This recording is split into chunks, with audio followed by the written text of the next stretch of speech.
अरे पड़ोसी वाला तुम लोग ऐसा क्या चिल्ला रहा है? कौन था? 2-4 को पड़ोसी वाला था। तो नहीं खड़ा हो रहा अब। बैठ जाओ बाबू, जल्दी कहीं और बैठ जाओ। क्या हुआ दलित तुमको? कोई दिक्कत? उसको बैठा दो कहीं, बैठ जाओ। सुकरात बैठो, कहीं कहीं बैठो। हाँ कहाँ है? अरे सुकरात, यहाँ सुकरात।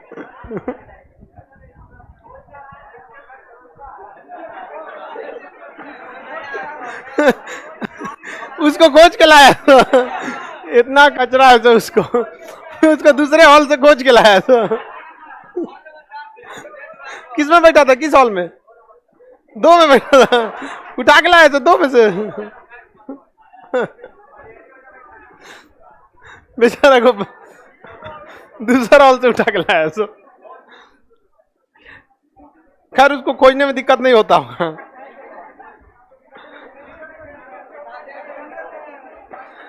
चलिए, इससे पहले कहाँ बताए थे? क्या बता दिया था आपने? प्रतिबिंब।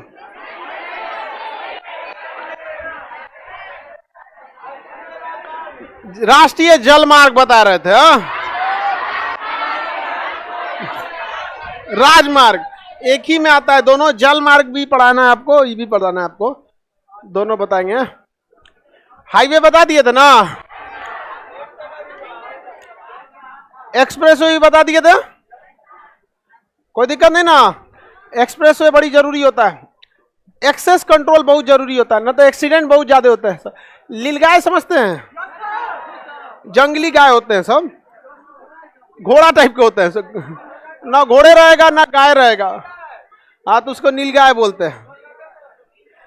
तो खेत में छुपे रहते हैं। कभी कभी देखिए ना, रात में अचानक सड़क गया, कूद के भागेंगे सब। और गधा अजीब भागता है सब अचानक, बहुत तेज, एक्सीडेंट हो जाता है उससे। कितने लोगों का एक्सीडेंट करा दिया सभी सब नीलगाय सब। अब कोई गाड़ी जा रही है हाईवे पे, तेजी से कूद गया बीच में, मर भी जाता है एक्सीडेंट में, मर जाता है जल्दी। उसको कौन पालता भी तो नहीं है ना कोई उसे। चलिए अब ध्यान से देखते हैं। हमारे इधर बहुत ज्यादा होता है, उसको घोड़पड़ास बोला जाता है, घोड़पड़ास बोलते हैं। चलो अब इसमें किसी का नाम घोड़पड़ास रहेगा, अब नहीं। ठीक है सुकरात, ठीक है। चलिए अब ध्यान दीजिए इधर। तू लोग बता लो, नहीं तो तुम ही लोग से शुरुआत कर देंगे। हाँ हाँ, ये बताइए। 3 8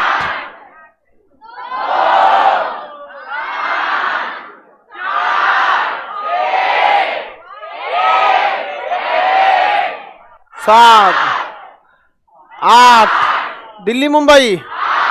अब ये दिल्ली मुंबई 8 नंबर हाईवे है, इस पे जाइएगा ना, इतना ना ट्रक मिलेगा जिसका कोई हद नहीं। सबसे ज्यादा ट्रक इसी पे मिलेंगे, सब लाइन से भयानक एकदम ट्रक मिलेंगे सबको इस पे। और ना सटा के बतियाते हुए चलता है सब। यहाँ पे जाएंगे ना, 2 ट्रक वाला सटा लेगा, बतियाएगा, ऐसा करता है सब ना। इस वाले इस पे जाइएगा जब कभी भी दिल्ली से इस वाले पे, हम इस पे एक 2 बार गए हैं जयपुर तक। मतलब इतना ज्यादा इस पे ट्रक मिलेगा, इतना ज्यादा, मतलब उतना किसी हाईवे पे नहीं मिलता, क्योंकि वो दोनों इंडस्ट्रियल एरिया। दिल्ली भी बड़ा इंडस्ट्री, मुंबई भी पोर्ट। दिल्ली और हरियाणा पंजाब में जो भी सामान बेचा जाएगा उसी के बंदरगाह के माध्यम मंगाया जाएगा। पूरा भयानक ट्रक रहता है, इसमें एक्सीडेंट भी बहुत ज्यादा होते थे सब। क्योंकि ट्रक से एक्सीडेंट होगा तो आदमी फोचका की तरह फूट जाता है, पानी पूरी होता है ना वैसे ही फूट जाता है। वो देख के चलता है, वो फूट गया, चलो मैं निकला गड्डी लेके। सब सिग्नल फाटक तोड़ के चल दिया सब वहां पे। ट्रक में होता क्या, खाली लोहे होता है, नहीं देखते हैं, पूरा हर चीजें लोहा का। न उसको पेंटिंग का दिक्कत है, न उसको कभी स्क्रैच का दिक्कत है, रगड़ दिया कहीं और चल दिया, खाली लोहे भरल है उसमें। तो इसके लिए ना, जो प्रधानमंत्री सड़क परिवहन मंत्री नितिन गडकरी, हमको तो लगता है कि उनको ऐसे संशोधन करके उनको हमेशा के लिए बना दे, पुतिन टाइप का। नहीं मतलब पुतिन टाइप का तो कुछ ज्यादा ही डिक्टेटर हो जाता है। बट वो काफी ज्यादा डेडिकेटेड है अपने काम को लेके, हमेशा एकदम डेडिकेटेड रहते हैं। देखिएगा उनको हमेशा उन्होंने देखा कि भाई यहाँ पे जो NH6 है ये, इस पे भी काफी ट्रैफिक है, क्योंकि दो बड़े शहरों को जोड़ रहा है ये, दिल्ली मुंबई। इस एरिया तक में यहाँ तक तो ठीक है, मतलब कलकत्ता और दिल्ली यहाँ तक तो ठीक है इस एरिया में, लेकिन महाराष्ट्र में काफी ज्यादा दिक्कत हो जाता। तो यहाँ से उन्होंने दिल्ली मुंबई के बीच में एक अलग सड़क ले आ दी है। वो पहले से ही है, ये एक अलग सड़क, दिल्ली मुंबई एक्सप्रेसवे। दिल्ली मुंबई एक्सप्रेस भारत का सबसे तगड़ा एक्सप्रेसवे, दिल्ली मुंबई 8 लेन है, 4 इधर और 4 इधर, उसके अलावे एक इधर इमरजेंसी लेन, एक इधर इमरजेंसी लेन, और उसके बाद एक्सेस कंट्रोल, कोई घुस भी नहीं सकता है, और अलाउ परमिशन है 120 चलाने का, मतलब 120 तक तो आप चला ही सकते हैं। यहाँ तो चालान काट देगा 120 में, यहाँ तो आप खुदे कट जाएंगे 120 में चालान काटने की जरूरत नहीं, 120 में आप को टुकड़ा होंगे पते नहीं चलेगा, बर्गर बन जाएंगे आप कई टुकड़ा काट उठ के। अब वहां परमिशन है कितने का, 120। समझ में आ रहा है कि नहीं आ रहा? तो कौन सा एक्सप्रेस वे है, दिल्ली मुंबई एक्सप्रेस। अब देखिए कितना दिमाग से इसे ले गया गया। ये आगरा वाला जो है, आगरा वाला और इधर वाला कौन है, दिल्ली मुंबई, इन दोनों के कहां ले गए हैं, बीच में। समझ में आ गया कि नहीं आ गया? कि अगर देखिए कुछ ट्रैफिक इस पे से इस पे आएगा, कुछ इस पे से इस पे आएगा, तो आप इस पे से जब ट्रैफिक इस पे जाएगा तो ये वाला भी हाईवे अच्छा हो जाएगा, और इस पे जो ट्रैफिक का कंजम्पशन है वो इस पे आएगा तो वो भी अच्छा हो जाएगा। तो महज बीच से एक ले जाने की वजह से वो एक एक्सप्रेस में ना होकर के समझिए कि 3-3 गो हो गया। अब ये भी ठीक हो गया, ये तो एकदम बेहतरीन है ये भी ठीक हो गया, पूरा का पूरा बेहतर हो जाएगा। और एक और बनाया गया मुंबई से लेकर नागपुर तक, महाराष्ट्र समृद्धि महामार्ग। ये इंडिया का दूसरा सबसे लंबा एक्सप्रेसवे है। यहाँ गाड़ी सोचिए 120 के चलती है, परमिशन है 120 पे, तो जाएगा तो 150, 120। हाँ टेम्पू उम्पू उस पे जाएगा। अब आप बताओ बाबू, सोचो, अब आप सोचिए बिहार को, अगर कोई भागलपुर का है उसे पटना आना है तो कम से कम उसको 4-6 घंटा तो लगना है। भागलपुर के हैं आप लोग में, क्या घंटा लगता है, 6 घंटा। जब 6 तो मिनिमम लगना है आपको, 6 से नीचे तो सोचिए मत। यहाँ पे अगर जाम हम नहीं लाया तो फ्री मिला तो 6 घंटा में, लेकिन अगर एक्सप्रेसवे बनता वहां से यहाँ आने में 200 किलोमीटर, कितना किलोमीटर जी, 250 किलोमीटर है, 2 घंटा, 120 किलोमीटर है ना, 2 घंटा में आप कहाँ आ जाते, पटना। अब सोचिए भागलपुर से जो 6 घंटा लगता है वो कितना लगता, 2 घंटा लग जाता। किसी को टेंशन रहता? तो बिहार प्रति सेकंड पीछे जा रहा है यहाँ पे। अब बाकी दुनिया आगे बढ़ रही है, हम लोग को समझ में नहीं आ रहा है कि लॉजिस्टिक कॉस्ट को भी घटाना चाहिए। यहाँ पे देखते हैं यहाँ पे कितना डेवलपमेंट है यहाँ इस एरिया में। यहाँ हम लोग के पास भी एक्सप्रेसवे होना चाहिए, यहाँ से यहाँ होना चाहिए, एक इस डायरेक्शन में काट कूट के कहीं पे। एक्सप्रेसवे नहीं तो विकास नहीं, सीधी बात। ऑक्सीजन है किसी राज्य के लिए। तो यहाँ तक बता दिए थे ना।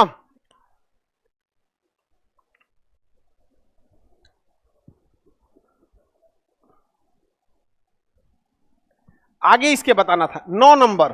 कौन नंबर, 9 पुणे से मछलीपट्टनम, पुणे से मछली, पुणे से 10 नंबर दिल्ली से फाजिल्का, दिल्ली से फाजिल्का, दिल्ली से फाजिल्का, पाकिस्तान बॉर्डर के पास है फाजिल्का, दिल्ली से फाजिल्का 10, दिल्ली फाजिल्का, दिल्ली मुंबई 9, दिल्ली मुंबई 8, दिल्ली मुंबई, दिल्ली कलकत्ता 2, दिल्ली अमृतसर, आगरा मुंबई, मुंबई चेन्नई, चेन्नई कलकत्ता, कलकत्ता मुंबई, मुंबई दिल्ली, मुंबई दिल्ली, दिल्ली फाजिल्का, दिल्ली फाजिल्का। किसी को कोई दिक्कत नहीं ना? आगे बढ़ जाएं। देखिए जब NH2 को, किसे, NH2 को और NH1 को मिला दिया जाता है तो ये अमृतसर तक पहुंच जाता है। इसी को ग्रैंड ट्रंक रोड या GT रोड कहा जाता है। क्या कहा जाता है, GT road, grand trunk road या GT रोड, GT रोड या ग्रैंड ट्रंक रोड। किसी को दिक्कत? किसने बनवाया था? शेरशाह सूरी। ग्रैंड ट्रंक बिहारी था। रुपया किसने चालू किया? बिहार। कहाँ का था? बिहारी। संसद भवन के बगल में एक तो किला बनाया, पुराना किला, किसने बनाया? शेरशाह सूरी। दिल्ली तक गया था सब ये सब। आगे बढ़ जाए तो हाईवे तो समझ में आ गया आप लोग को। एक्सप्रेसवे भी समझ में आ गया। इसके अलावे कुछ बड़े हाईवे हैं जिसे अलग नाम दिया जाता है, जिसे कॉरिडोर कहा जाता है। जैसे उत्तर दक्षिण गलियारा है, कौन सा? उत्तर दक्षिण गलियारा। उत्तर दक्षिण गलियारा श्रीनगर से कहां तक है? कन्याकुमारी। श्रीनगर से कन्या, इसका नाम उत्तर दक्षिण गलियारा, इसी को NH 44 भी कहेंगे। अब एक है पूर्व पश्चिम गलियारा, जो असम राज्य के सिलचर से चालू होता है। कहां से? सिलचर। और ये जाते हुए कहां से? गुजरात के पोरबंदर में।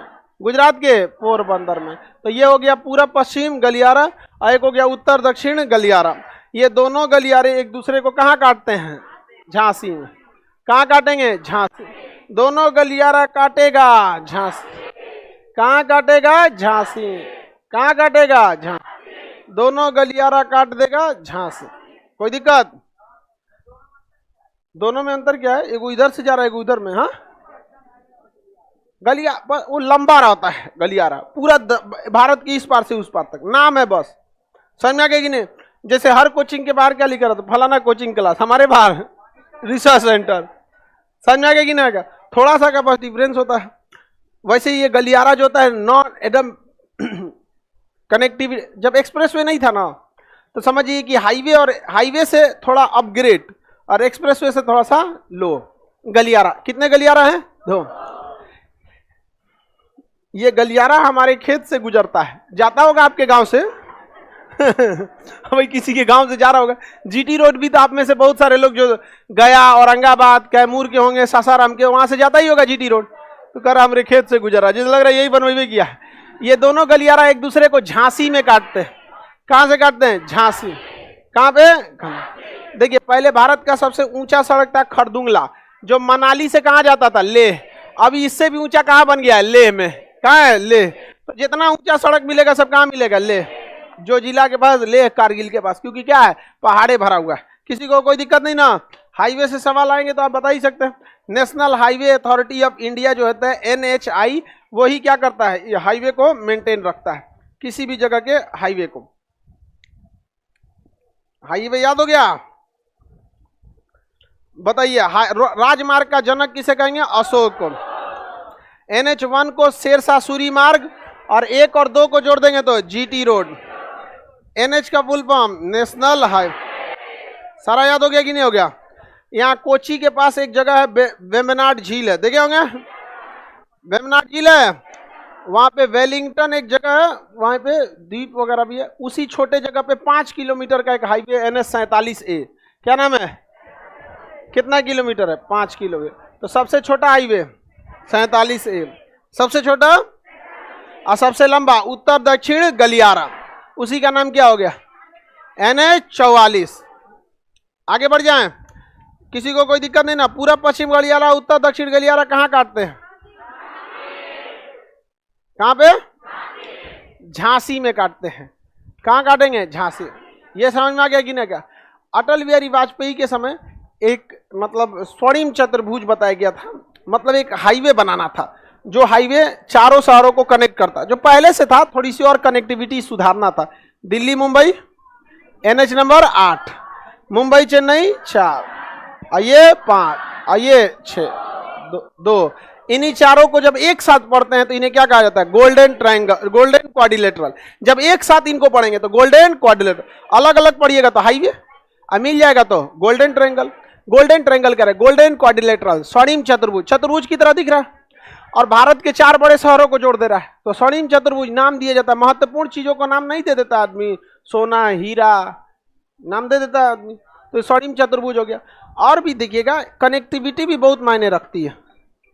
एक मिनट,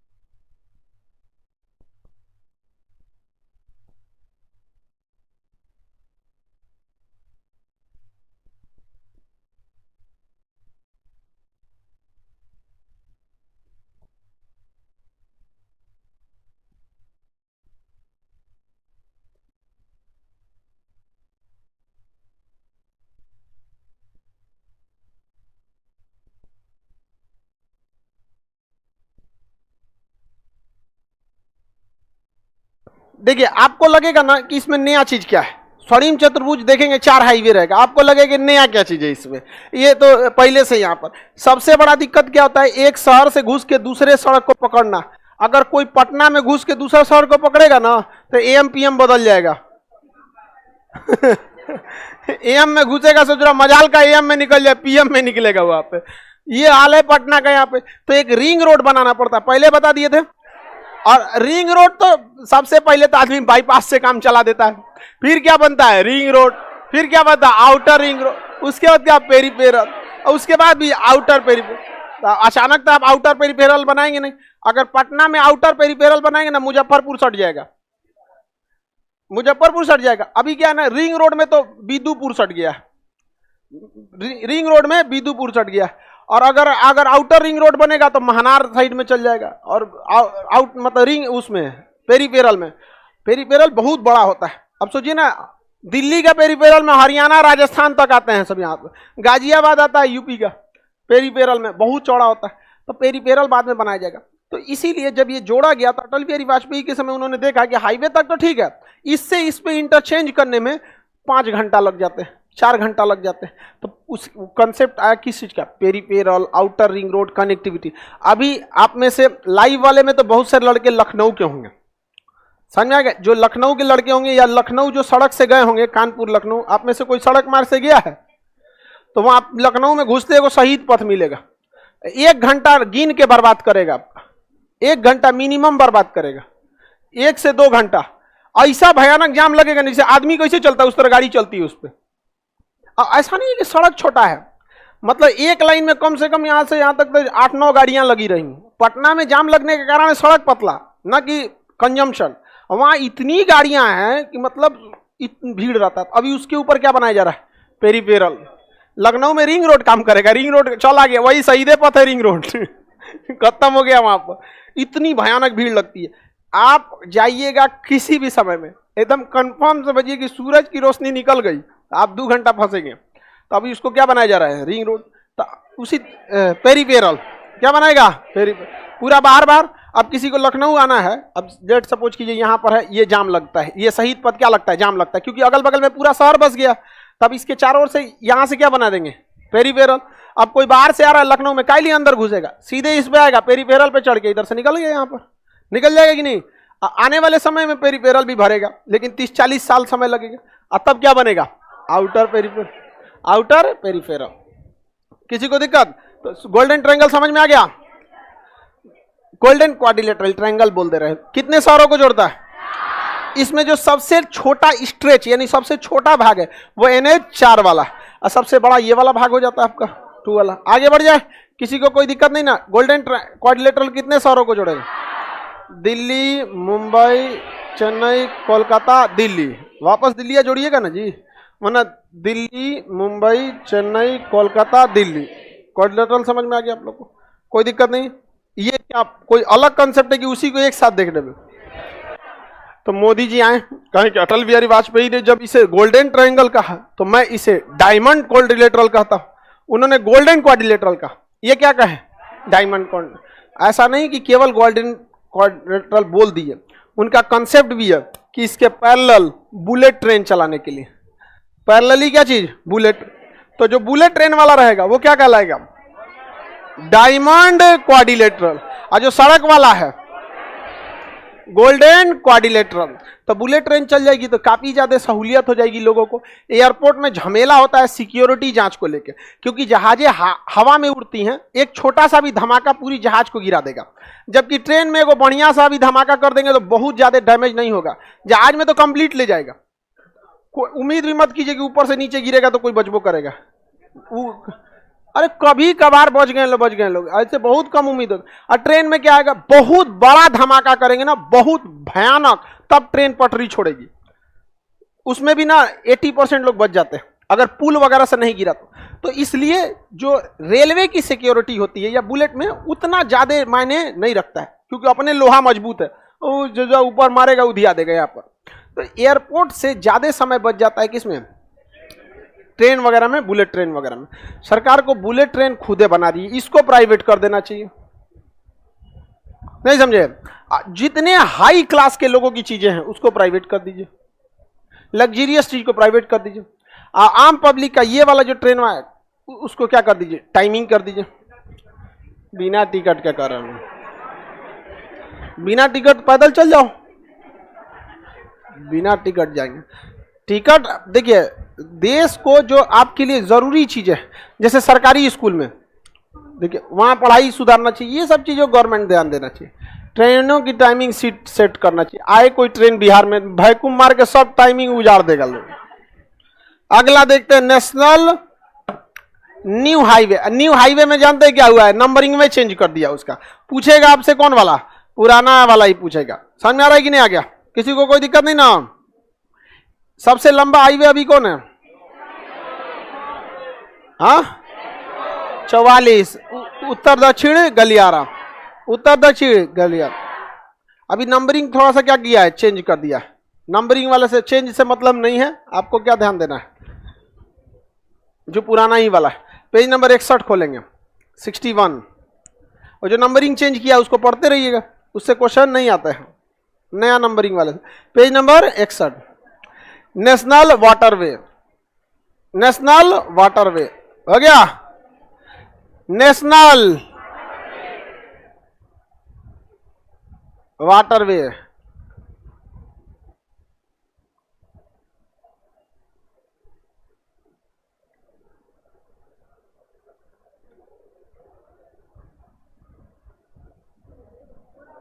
नेशनल वाटरवे क्या होता है? नदियों पे पानी वाली नाव चलाना क्या कहलाता है? वाटरवे। अब इसकी समस्या है नदियों की कि पानी बरसात के समय में तो चढ़ के खोपड़िया पे चल आता है, तो नाव बड़ी बड़ी पानी वाली जहाजों चल देगी उसमें, और जब बरसात का समय खत्म होता है तो नदियां चल जाती है, पता नहीं चलता है वो घाट है कि ई घाट है। बहुत आसाम अभी बाढ़ आया हुआ है ना आसाम में, तब दिक्कत है। आसाम में तो कुछ ज्यादा ही बाढ़ आ गया है। आसाम वाले लोग ना सिल्टवा नहीं रोकता है इसमें, उनको जैसे अरुणाचल प्रदेश या उस एरिया में होती है ना सिल्ट, मतलब समझते हैं गाद कचड़ा, उसको सिल्ट रोकने का तरीका होता है, सीढ़ी बना दिया जाता है नदिया के बीचों में, नदिया के बीच में हल्का हल्का, पूरा ही नहीं कि खोपड़िया तक बना दे, हल्का बीचों में सीढ़ी बना दे, क्योंकि जो गाद होता है ना वो नीचे जाता है, तो सीढ़ी नुमा रहेगा ना तो फंस जाएगा। अब पानी क्या होगा, ऊपर ऊपर निकल जाएगा। और वहां एक मशीन आती है, उसको पानी वाली जहाज होती है, उसके नीचे वाला बेलचा लगल होता है, बेलचा समझते हैं, बटोरने वाला, तो सीढ़ियां बना है तो उसी के ऊपर चला दीजिए, बकोट के लेके उन्हें गिरा देगा यहाँ पे। तो ना हम चिवड़ा बांटेंगे, बाढ़ आएगा तो चिवड़ा बांटेगा छोटा कहीं का। बाढ़ जो है ना, देखिए आप, बाढ़ कंट्रोल हो जाएगा। जिस एरिया में बाढ़ आ रहा है विधायक आवास वहीं बनाइए, अगले साल बाढ़ नहीं कंट्रोल हो जाए तब आप कहिएगा। कंट्रोल कर देगा सब, यही करेगा सब, बचेगा तब ना, बच जाएगा सब, मरने से पहले सब खुद कर देता है सब। बाढ़ ना कंट्रोल हो पाता, ये सब कौन चीज पड़ता है सब हमका ना समझ में आता है। बढ़िया से एक सिविल इंजीनियर को बुलाए, समझे, सिल्ट रोकना है। अरे भैया सिल्ट रोकना कौन मार आफत है। जब आपको दुनिया में एक चीज याद रखिएगा, जिस समस्या पता चल गई तो उसका समाधान है। जैसे कोरोना का नहीं पता चल रहा था तब ना उसको दिक्कत हो गया, जैसे पता चला इलाज हो गया कि नहीं हो गया। जब पता है कि बाढ़ एक समस्या है तो सॉल्व कर गधा। बाढ़ में सिल्ट यानी गाद की समस्या तो सॉल्व ना, मरल जाएगा वही में छोटा सब। यहाँ पर अब समझिए ध्यान से वाटरवे की समस्या को। पानी वाली जहाजों से हम व्यापार करते हैं, उसे क्या कहा जाता है? वाटरवे। भारत में कुल 6 तो बड़े बड़े वाटरवे हैं, जिसमें से एक को पे पानी वाली जहाज वाज नहीं चलाते हैं सब। समझ गया? खाली घुमाने ले जाता है सब, ऐसे कुछ नहीं होता है। एक तो बनारस में मोदी जी उद्घाटन किए तो तब से अवेल है वहीं पे। उसके लिए पूरा का पूरा क्या बनाना पड़ेगा, एक तो रोड मैप बनाना पड़ेगा। अब जैसे यहाँ देखिए गंगा नदी, यहाँ उत्तराखंड से क्या है गंगा नदी, तो ये पहाड़ी क्षेत्र है, इसमें तो थोड़ा सा मुश्किल हो जाएगा। लेकिन जैसे पूरा उत्तर प्रदेश में प्रवेश करती है, फिर बिहार में प्रवेश करेगी, बांग्लादेश में चली जाएगी यहाँ तक में, और नीचे गिर जाएगी कहाँ तक, यहाँ बंगाल की खाड़ी। यहाँ से इसकी एक शाखा हो जाएगी कहाँ पे, हुगली। कहाँ जाएगी? हुगली। एक शाखा कहाँ चली गई? इसमें से अगर हम लोग पानी वाली जहाज से सामानों को ले आए तो क्या होगा, काफी सस्ता पड़ता है। जैसे अगर आप दिल्ली से और पटना के लिए ट्रक बुक करेंगे तो अमूमन वो 70,000 रुपया लेगा ट्रक वाला, खाली यहां से यहां छोड़ने के लिए। कितना लेगा? 70,000 रुपया ले लेगा। हाँ, और उसके बाद पहुंचाएगा कब? 2-3 दिन टाइम लग जाता है। ट्रक दिल्ली से पटना पहुंचने में 3 दिन 2 दिन तो आराम से लेगा आपका, वहां पे खाली करेगा। ये बताओ, अब जो ट्रक में जो सामान भेज रहे हैं तो 70,000 रुपया ऐसे ही मांगा हो गया, नहीं मांगा हो गया भाई? तो ट्रक अब उसमें आलू भेजे या क्या जोड़े, अब उसको छोड़िए, अब उसमें वो महंगा होना फिक्स है। केरल से एक ट्रक मंगाएंगे, यहां तक 1 लाख ले लेगा, बहुत महंगा रहता है। उतना का तो डीजल फूक देगा, कितना का तो दिल्ली से यहां ट्रक आने में कोई सौ तो कम से कम आपका 25,000 का डीजल फूक देगा। आपको 70,000 रुपया मांग रहा है, एक्स्ट्रा नहीं मांग रहा है। ऐसा मत सोचिएगा बहुत ज्यादा मांग रहा है, बेचारा का 25-30,000 रुपया, और डीजल कितना महंगा हुआ आप समझ रहे हैं, इतना में। और अगर वही दिल्ली से अगर आप यमुना नदी के थ्रू कहाँ आ जाते हैं, प्रयाग, इलाहाबाद, और उसके थ्रू पटना आ जाते हैं, तो ये काम हो जाएगा आपका 10 से 15,000 में, पानी वाली जहाज में। इतना का अंतर होता है, 10 गुना का अंतर आ जाता है, इतना ज्यादा का अंतर है। लेकिन हमारे यहाँ गलती क्या कर रहा है सब, ये मशरूम सब, इस सब का कहना है कि आदमी, पटना का आदमी अपना सामान पहले घाट पे लाए, और घाट पे ला दे, और फिर पानी वाली जहाज में लाद दे उसको, और वहां से फिर भेजे कहां पर? कलकत्ता। और वहां से कोई उतारे, कलकत्ता भेजे, चाहे सपोज भागलपुर भेजे, या फिर कहां उतार दे? कलकत्ता। अब यहां कलकत्ता में एगो मजदूर लगाइए, वो बोरा उतारेगा, फिर गाड़ी में लोड करेगा, कब वो सक्सेस ना होने वाला है। यहां पर चाहिए रो चाहिए, रोल ऑन और रोल ऑफ, रोल ऑन और रोल ऑफ। पानी वाली जहाजों का ना स्ट्रक्चर होता है, जैसे नदी में चलने वाली जहाजें लंबी होंगी और उनमें नीचे का स्ट्रक्चर बनाई ताकि वो बहुत कम गहराई पे जाए, और वहां पे लोड अनलोड नहीं, सीधे ट्रके लेके चढ़ जाइए। पिकअप जो होता है ना, पिकअप ला दिए पिकअप में और सीधे लेके चढ़ जाइए। एक ठो रोल ऑन लाइए, उसमें कम से कम 2 फ्लोर वाला रहते हैं, सो रोल ऑन वाला 10 गो पिकअप लेके घुस गया। तो एक पानी वाली जहाज है, उसमें कितने पिकअप वाली जो वैन आती है लेके चढ़ गए। अभी बताइए, दुकान से किस पे लोड हो गया? वैन। वैन कहाँ गया? घाट पे। घाट पे लगी है नाव, चढ़ गया नाव, अब आराम से नाव लगा दिया, आराम से नाव पे ऊपर सोने वाला भी व्यवस्था रहेगा। पानी वाली जहाज आगे लो कलकत्ता, लगाएगा चाबी, उतर दिया, केकरे दुकान पे छोड़ दिया। समझ में आ रहा है कि नहीं? 20 बार लोड अनलोड नहीं ना करना पड़ेगा। तो ये सब सोच रहा है सो लोड अनलोड बनाने वाला है, कितना झमेला होगा यहाँ पर। तो अगर इसको करने पे ट्रांसपोर्टेशन बहुत सस्ता हो। हम लोग, ऐसा नहीं है कि इस पे लोगों ने सलाह नहीं दिया था, जितने अधिकारी थे, सचिव थे, उन लोगों ने बताया था। टोटल 6 जगह बनाया गया था जलमार्ग के लिए, जिसमें सबसे बड़ा था हल्दिया से लेकर कहां तक? इलाहाबाद तक, NW1 नेशनल वाटरवे 1। और दूसरा था दुबरी से देखिए यहां पर है आपका अरुणाचल प्रदेश का डिब्रूगढ़। कौन सा? डिब्रूगढ़ यानी तिनसुकिया, असम का। यहाँ पर यहां से लेकर कहां तक था? दुबरी तक। डिब्रूगढ़ से दुबरी, यहाँ पे इस एरिया तक में था। यहाँ पर पूरा तब सादिया हो गया, ये सादिया से दुबरी, यहीं से यहाँ तक था। अभी इस पे भी पानी वाली जहाजें नहीं चलती हैं और ना ही इस पर चलती है। सर, डीजल और पेट्रोल सस्ता कर दिया गया है।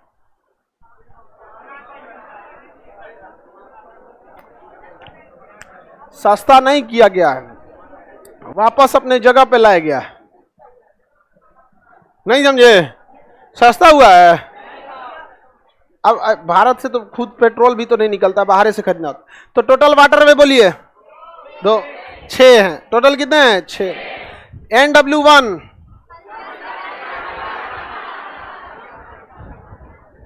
NW1 कहां से कहां तक? हल्दिया से इलाहाबाद। NW2 सादिया से दुबरी। किस नदी पर? ब्रह्मपुत्र। किस नदी पर? ब्रह्मपुत्र नदी पर। इसे इनलैंड वाटर कहा जाता है। इनलैंड वाटर में सबसे आगे निकल गया है चाइना और जर्मनी। जर्मनी की राइन नदी को कोयला ढोने वाली नदी कहा जाता है, और सबसे साफ नदी भी है वहां, राइन नदी वहां पे। लेकिन हमारे यहाँ अभी इनलैंड वाटरवे पे काम नहीं चल रहा है। इससे बहुत लोगों को रोजगार मिलेगा, बहुत ज्यादा यहाँ पे ट्रांसपोर्टेशन अगर होगा तो। लेकिन जहां अगर ये सोचेंगे कि गाड़ी में, अब दुकान पे से कहाँ लोड कीजिए? गाड़ी में, और उठाएगा कहाँ पे? गिराएगा बंदरगाह पे, और वहां से बोरा उठा के कहाँ पे? पानी वाली जहाज, फिर वो गिराएगा कलकत्ता, फिर हो गया काम। कब ना होगा? कोई भेजेगा इस तरह सामान अपना? नहीं, नदी में भी ऐसे हो जाएगा। ऐसे पानी नहीं रहता है, उस नदिया को खोदना पड़ता है, उसके लिए डोजर जहाज आती है। खोद दीजिएगा ना, बाढ़े नहीं आएगा। नदिया बीच में से खोल देंगे तो जो पनिया इधर जाता है बीच में चल जाएगा। समझा गया? चल बाढ़ भी नहीं आएगा, अब पानी चल जाएगी। मशरूमों को पता नहीं है, कोई खोदाई कोई गया कुदारी, अरे जहाज आता है डोजर, नीचे रहता है उसमें खोदते हुए चल जाता है वहां पे। हर जिला को एक और को डोजर दे दो कि तुमको, जैसे यहाँ पे जैसे सपोज कीजिए ये है आपका बक्सर जिला, ये है आरा, ये है पटना, सब जिला का रहेगा। तुम एक बार इधर जाएगा एक बार आ जाएगा, तो सुबह में उठाएगा डोजर वाला, खोदते चल गया, आसाम में खोदते खोदते चल आया। अब वैसे ही अपने जिला का करे, ये अपने जिला का खोदल कर सोचा तू नहीं दिन भर, सरकारी खोद के 6 महीने बाद आएगा, कहेगा फिर ओकरा से ज्यादा कचरा जम गया। झाड़ू कैसे मारते हैं डेली, वैसे ही समझ जाइए, जैसे आप सड़क साफ करते हैं, नदी साफ कीजिए, डेली का काम है आपका। एक और गोटे दीजिए हर जिला में, गारा का गारा मेंटेन कर देगा। जो पानी इधर भाग रहा है वो कहाँ चला जाएगा, नीचे चला जाएगा। आगे बढ़ जाए, अब देखते हैं तटीय मैदान। तुम लोग पढ़ाई लिखाई करो, आगे जाओ, ये मशरूमन का बस का कुछ नहीं है। देखिए आप कितना भी अच्छे इंसान क्यों ना हो, लेकिन आप ये उम्मीद छोड़ दीजिए कि गधा कभी घोड़ा बन सकता है। समझे? ये सब जितने मशरूम है सब 1980 मॉडल का है सब। इन सब को नोकिया मोबाइल दीजिए और भेज दीजिए वृद्धाश्रम, उसमें उस स्नेक वाला गेम खेले सब, बड़का बड़का गोला खाए में तेज भागने लगे से, बस इसके सिवा उन के लिए कोई काम नहीं है। एगो रेडियो दे दीजिए, विविध भारती सुनते रहे। छाता तो अपने घर से लाएगा जो सब। आगे बढ़ जाए, किसी को दिक्कत नहीं ना। तटीय मैदान देखते हैं। भारत में 2 समुद्री तट है, एक ये वाला है आपका पश्चिमी तट, ये ना, और ये कौन सा है? और भारत में 2 बड़े पहाड़ है इसी तटों के समानांतर में, इसका नाम पश्चिमी घाट। कौन सा घाट है? पश्चिमी। बताइए ज्यादा वर्षा पश्चिमी घाट पे होता है कि पूर्वी घाट पर? और ये बोलिए कौन सा घाट है? पूर्वी घाट। दोनों कहाँ मिल जाते हैं? नीलगिरी की सबसे ऊंची चोटी डोडा, पूर्वी घाट की सबसे ऊंची महेंद्रगिरी, पश्चिमी घाट का कलसूबाई है, लेकिन महाबलेश्वर देता है। देखिए ध्यान से, पश्चिमी घाट तथा पश्चिमी, देखिए पश्चिमी घाट तथा पश्चिमी तट के बीच के मैदान को पश्चिमी तटीय मैदान कहते हैं। यह पतला है। पूर्वी घाट तथा पूर्वी तट के बीच के मैदान को पूर्वी तटीय मैदान कहते हैं। यह चौड़ा है। क्या है? चौड़ा। तो पश्चिमी तटीय मैदान कहां से? पश्चिमी तट से पश्चिमी घाट। अब पूर्वी तटीय मैदान, पूर्वी तट, पूर्वी घाट। समझ में आ गया कि नहीं आ गया? कोई दिक्कत? आगे बढ़ जाए। पश्चिमी तटीय मैदान और पूर्वी तटीय मैदान हो गया। पश्चिमी तटीय मैदान और पूर्वी तटीय मैदान। आगे बढ़ जाए। पूर्वी तटीय मैदान और पश्चिमी तटीय मैदान, ये 2 मैदान हो गए यहाँ पे। इसमें ज्यादा चौड़ा कौन है? लेकिन पूर्वी तटीय मैदान टेढ़ा मेढ़ा है। देखिए इसे हम लोग दंतुरित कहते हैं, कटा पीटा है, टेढ़ा मेढ़ा है। कौन सा? पूर्वी तटीय मैदान। अब पश्चिमी तटीय मैदान थोड़ा सा सीधा, अब पूर्वी तटीय मैदान टेढ़ा मेढ़ा।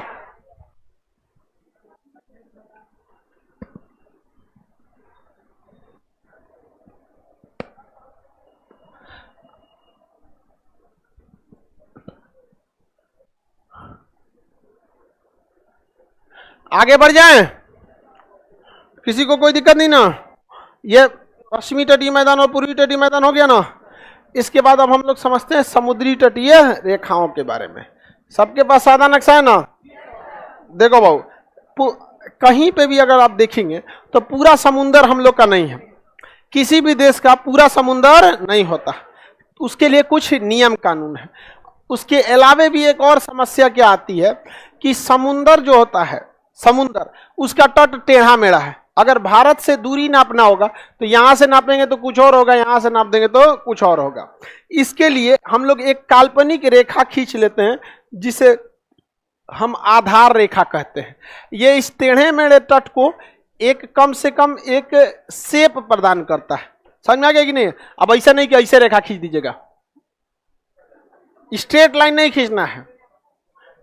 मतलब बस ये जो टेढ़ा मेढ़ा है इसको क्या करना है, एक रेगुलर शेप दे देना है ताकि लगे कि हाँ एक रेगुलर शेप में दिए हैं। ये नहीं एकदम सीधे खींच दे, ऐसे नहीं होगा। यहाँ पे इसमें खींचना होगा। ये क्या हो गई, आधार रेखा। अब भारत का शेप एकदम सही हो गया कि नहीं हो गया, अब धंसा पचका नहीं है यहाँ पे। तो जो रेखा तटों को एक सीधी आकृति प्रदान करती है उसे हम बेस लाइन या आधार रेखा कहते हैं। समुद्र की सारी दूरियां किसी देश के तट से नहीं नापी जाती हैं बल्कि उस देश के आधार रेखा यानी बेस लाइन से नापी जाती है। सारा देश अपनी अपनी सहूलियत के हिसाब से क्या खींच देता है, आधार रेखा यानी बेस लाइन खींचता है। किसी को दिक्कत नहीं ना, आधार रेखा यानी बेस लाइन खींच देता है। अब यहां से चालू होता है इंटरनेशनल कानून। ये जो शुरुआत का 12 नॉटिकल मील है, कितना नॉटिकल मील, 12। 1 नॉटिकल मील बराबर 1.8 किलोमीटर, 852 होता है 1.8। समझ में आ गया कि नहीं आ गया, किसी को दिक्कत। 1 नॉटिकल मील बराबर 1.852 किलो, यानी 10 नॉटिकल मील बराबर 18 किलोमीटर।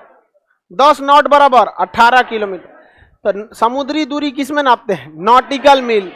समुद्री दूरियों को उसमें लिखा हुआ है, नहीं लिखा है, सब लिखा है। चलो देखो इधर, समुद्री दूरी को कहां से नापते हैं,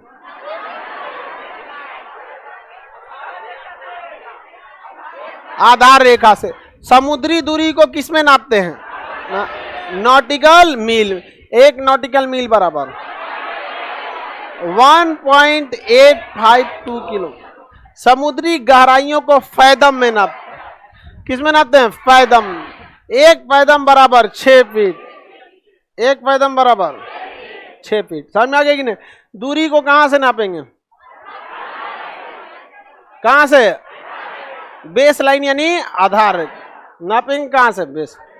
आधार रेखा से जो पहला 12 नॉटिकल होगा कि 12 किलोमीटर होगा, आधार रेखा से पहला 12 नॉटिकल मील जो होता है उसे हम लोग कहते हैं समुद्री सीमा। क्या कहेंगे, समुद्र। यही है भारत की समुद्री सीमा। इस सीमा में अगर कोई बिना परमिशन घुस गया, कोई इलाज नहीं, मार के गिरा देंगे लोग। नेवी आएगी मार के गिरा देगी। समझ में आ गया कि नहीं आ गया। समुद्र यहीं से, यहां से कंप्लीट हमारा अधिकार होता है, यहां से हम सैन्य कार्रवाई कर सकते हैं। ठीक है। आधार रेखा से 24 नॉटिकल, यानी इस रेखा से 12, आधार रेखा से 24, तो इस वाली रेखा से 12, अगला 12 नॉटिकल अर्थात आधार रेखा से कितना, 24, उसे हम लोग कहते हैं संलग्न क्षेत्र, यानी उसी से लगा हुआ। इसमें अगर कोई एंट्री करेगा ना तो उससे हम लोग एंट्री फीस लेंगे लोग, सीमा शुल्क, कस्टम ड्यूटी।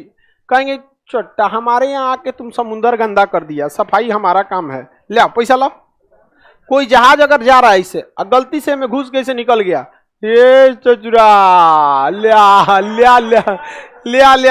सीमा शुल्क। समझ में आ गया कि नहीं आ गया, कस्टम ड्यूटी लग जाएगा। समझ में आ गया कि नहीं आ गया। अगर कोई दुश्मन का जहाज है, अगर घुस रहा है, चाइना का दुश्मन का जहाज, इसमें घुस गया तो सबसे पहले उससे क्या मांगा जाएगा, सीमा शुल्क। क्या माना जाएगा, सीमा देगा, सीमा शुल्क नहीं। अगर सूर्याइले घुस गया कहां पर, यहां आया और सूर्याइले घुस गया किस में, तो मार देगा आदमी नीचे, जा वहां पहले से लगल है हमें। तो देखिए अगर किसी ने सीमा शुल्क दे दिया तो पहले ही पता है कि भैया ये ठीक ठाक आदमी है। सीमा शुल्क देने का मतलब आप हमारे नियम कानून को मान रहे हैं। और जैसे कोई जहाज इसमें घुसता है ना, उसके कैप्टन को हटा दिया जाता है और उस देश का कैप्टन चलाता है। अगर कोई जहाज लेके आएगा ना तो ये नहीं कि सूर्याइले लेके घुस जाएगा। जैसे सीमा शुल्क दिया ना, उसके कैप्टन को कह दिया बगल में बैठ, अब हम लोग के यहाँ के खलासी ले जाएगा सब। चलिए हो दहीने दाब के मिश्रा जी, देखियो नहीं ना, बाएं बाएं। अब एक बात बताओ, सरकारी बस अड्डा देखे हो, वहां नॉर्मल ड्राइवर को दे दोगे तो 4 बार लड़ा देगा। इतनी सा जगह रहता है उसमें से ट्रक निकाल देता है, पूरा का पूरा बस निकाल देता है। एक्सपीरियंस होता है उन सबको। तो कोई भी देश में अगर ले जाएंगे ना, जैसे समुद्री सीमा संलग्न क्षेत्र में गए, आपको क्या देना है, सीमा शुल्क, और आपका कैप्टन हट जाएगा, उसी में रहेगा, साइड हो जाएगा, उसका खलासी आएगा, दाब के ने रुकियो अबे, और ट्रक खाली हो तो निकल जाएगा, तो लगाएगा अपने वहां पे। सीमा शुल्क नहीं दिए हैं तो आपको वार्निंग देगा, रेडियो पे बोलेगा आप संलग्न क्षेत्र में सीमा शुल्क नहीं दिए हैं, आगे जा रहे हैं, वहां समुद्री सीमा चालू हो जाएगा, वहां कोई बोलने वाला भी नहीं रहेगा, कोई नहीं, सूर्याइले घुस जाएगा, मार देंगे, मिसाइल लगाएगा, धाए जा। एक था चाइना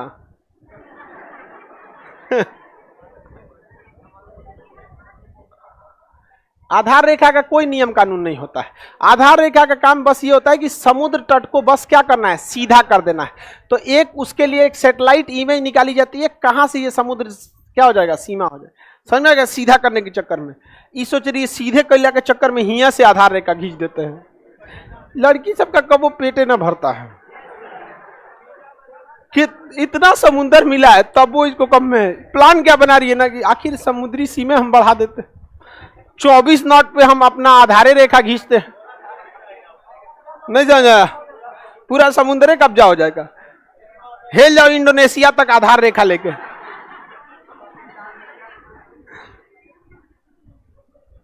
आगे बढ़ जाएं। ऐसा बात नहीं है सर, पढ़ाई करते समय मन भर जाता है। हाँ, पढ़ाई करते समय भर जाता है।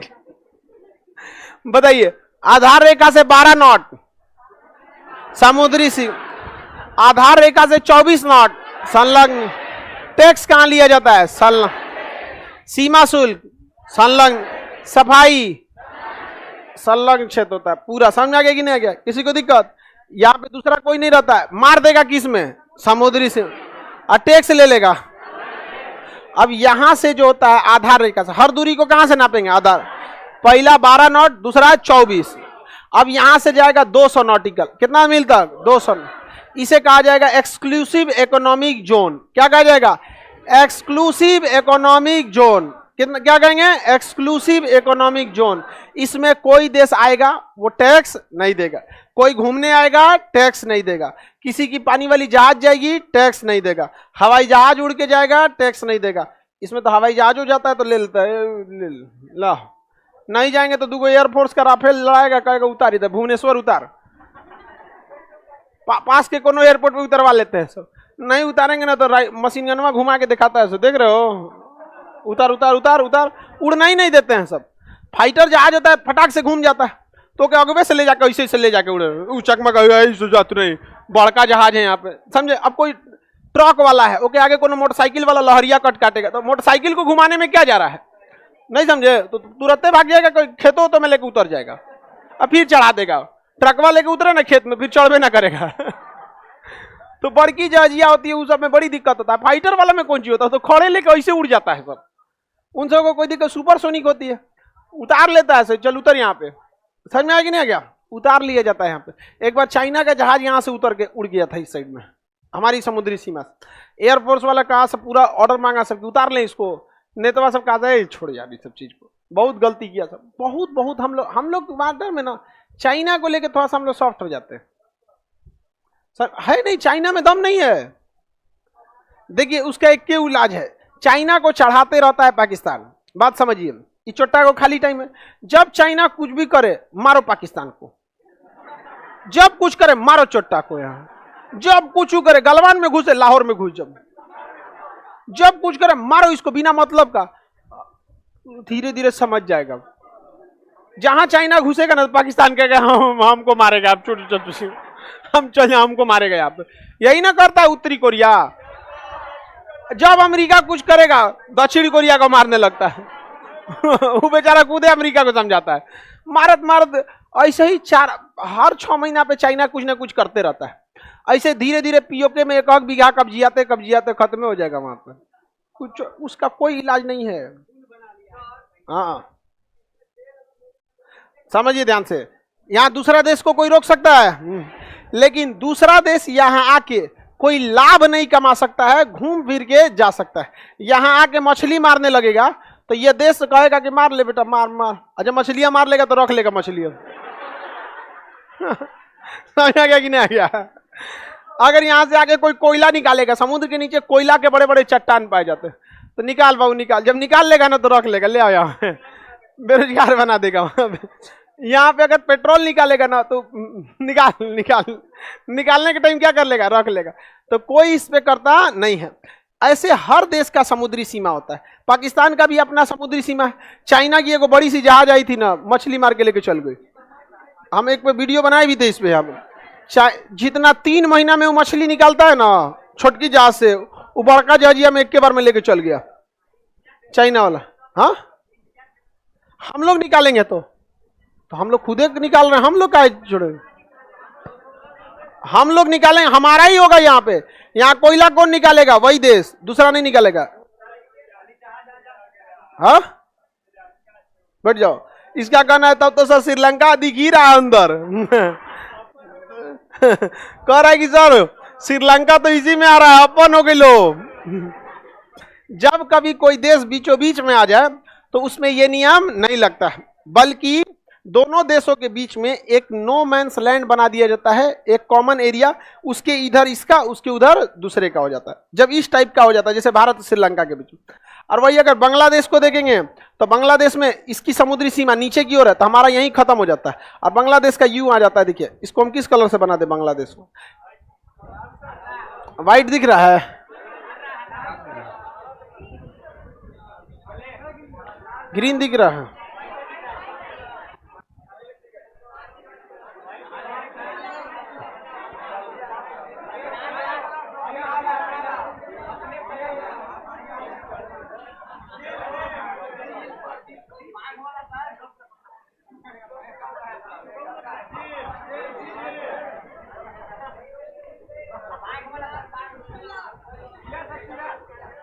चलो ध्यान दे, लाले से बना देते। ये इसका आधार रेखा हो जाएगा, ठीक है। ये उसकी समुद्री सीमा, ये संलग्न क्षेत्र, और ये उसका एक स्पेशल इकोनॉमिक जोन। तो बांग्लादेश का इस टाइप में है, इस टाइप में बांग्लादेश का, समझ में आ गया कि नहीं आ गया? इस टाइप में है किसका? बांग्लादेश का। और यहाँ पे किसका? म्यांमार का। तो ये ऐसे किसका हो गया? म्यांमार। और फिर यहाँ ध्यान दीजिए, अंडमान निकोबार से कितना फायदा? समुद्री सीमा देखते चलिए। सबसे पहले आधार रेखा, समुद्री सीमा, संलग्न क्षेत्र, एक स्पेशल इकोनॉमिक जोन। अब समझ में अंडमान निकोबार से कितना फायदा है? कल को यहाँ मछली, कोयला, पेट्रोलियम कुछ भी मिला हम लोग का। लक्षद्वीप सबसे पहले आधार रेखा, समुद्री सीमा, संलग्न क्षेत्र, आर्थिक क्षेत्र, अनन्य आर्थिक क्षेत्र। समझ में आ गया कि नहीं? कितना फायदा है हम लोग को यहाँ पे। आगे बढ़ जाए, कोई दिक्कत नहीं ना? समुद्री सीमा वो सब समझ में आ गया। अब 200 नॉटिकल मील के बाद का जो क्षेत्र होता है, जैसे ये वाला एरिया, इसे कहते हैं हाई सी। यहाँ जिसको मिल गया लेके चल जाओ, सब कुछ उठा के लेके चल जाओ, कोई रोक टोक नहीं रहता है किसी का। जिसकी लाठी उसकी भैंस, यहाँ जिसका लाठी उसकी भैंस। कहाँ पे? हाई सी में। तो टोटल कितनी कैटेगरी? 4।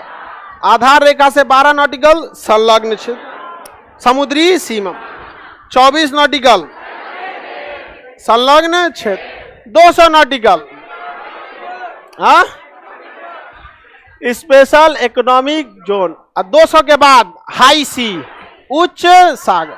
हाई सी में कोई नियम कानून लगता है?